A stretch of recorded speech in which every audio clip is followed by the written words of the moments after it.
Hello there everyone in EDU 10004, it's Jen here, your UC.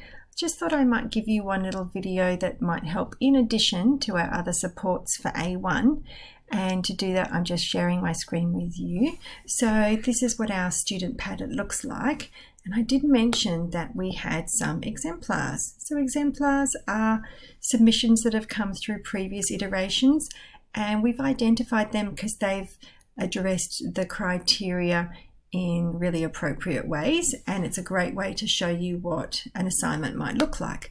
So I thought I'd just unpack one of these for you to help you see how it meets the criteria. So remembering that our criteria and our descriptors are what you'll be graded against, and we've got three excellent ones here. So we've got counting, we've got catching a ball, and social distancing. So I'm just going to pop into this one here, so you can see you can just click on it like that, and this is our exemplar number one, the story of learning. So I'm just going to view it through this program so it's a bit easier to be seen by you guys. Okay, so let's start from the very beginning and let's talk about how this submission meets our criteria.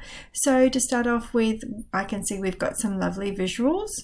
So in our first criteria it says effective use of photographs, graphics or images to illustrate the story. So I haven't even started, but I can see this is likely to be a learning story about a child learning something, and I can see some numbers.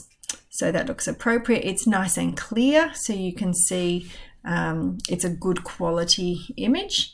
And then we've got the student details and a title here. So just remember, even if it's not required in an assignment, ELAs love title pages. It just makes our job just a tiny bit easier.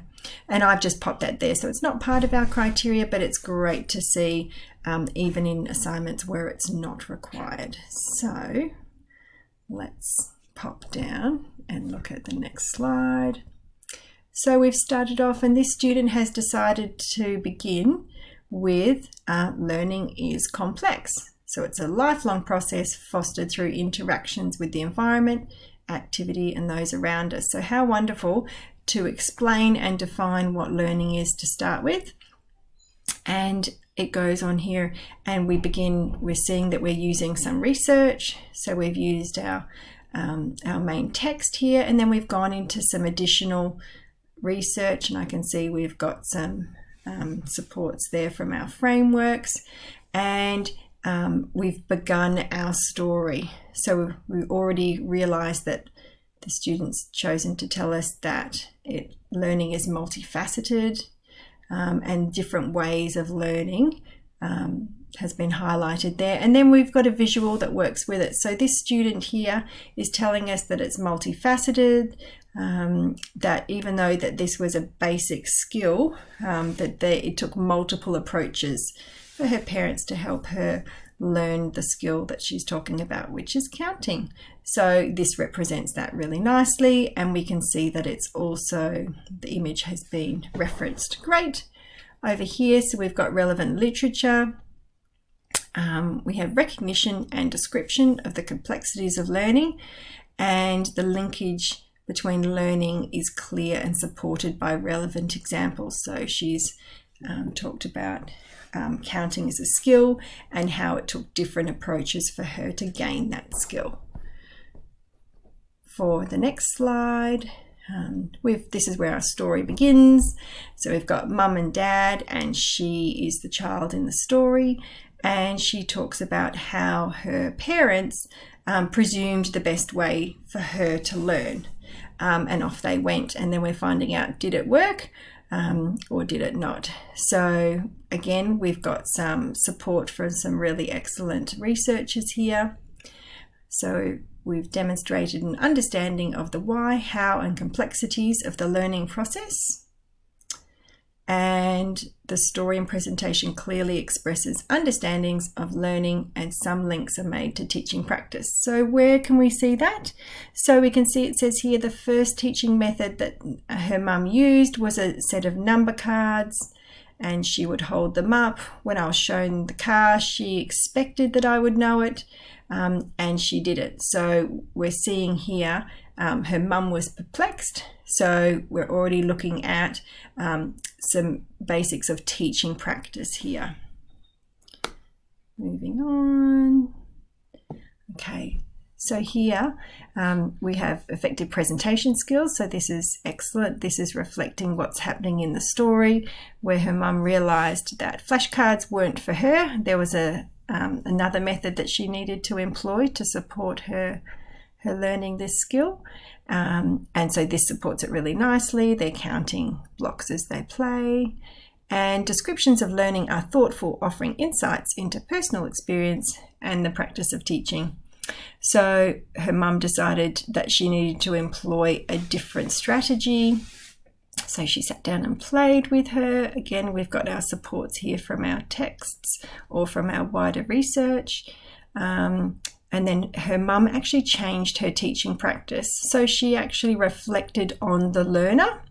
So that might be an excellent way of showing insights into teachers. So we, of course, present the content and the curriculum to our students, and then we just clap our hands and say, excellent, let's move on. It's all about, have they understood?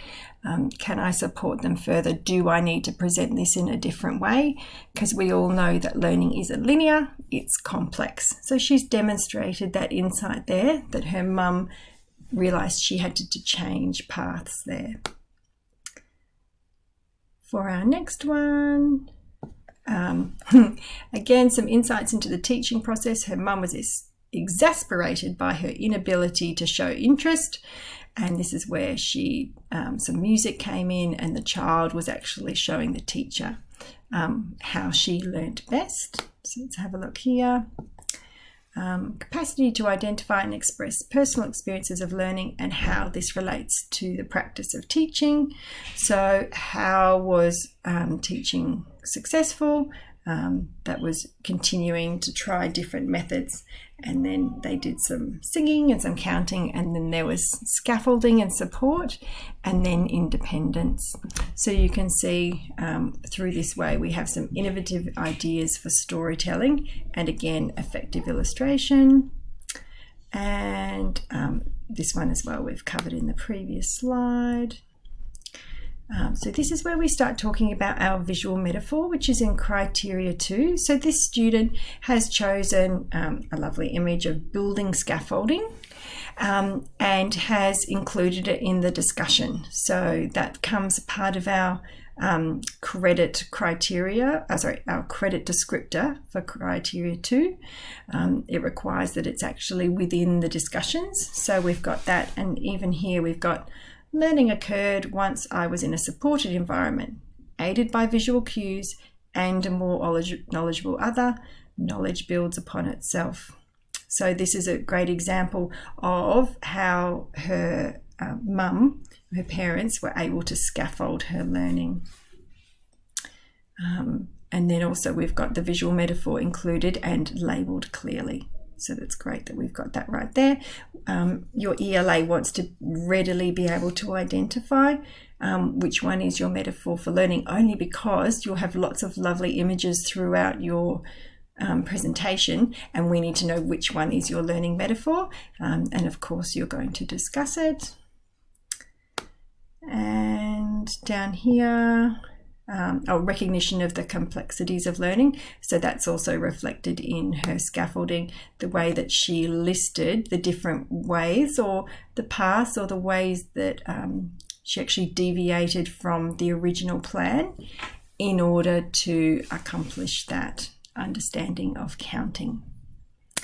And then down here we've got some references. I have removed the bulk of the references here, and I've just kept some main ones here to see if they're helpful to you. So our fourth criteria is regarding academic skills, APA and reference to relevant readings and resources. So that's the beginning of them there, and it's clearly written as well. So that's also part of criteria 4, and that is throughout the submission. So I'm hoping that this has been helpful to you. We do have 3 exemplars there. Please make use of them. They're all different. They all approach the task in a slightly different way, but it's great to be inspired by others. Just remember, you can't copy any of these, but what you can do is have a look at the elements and see how they've met the criteria, and then you'll be offered a trot to do it on your own. So all the best for A1, everyone.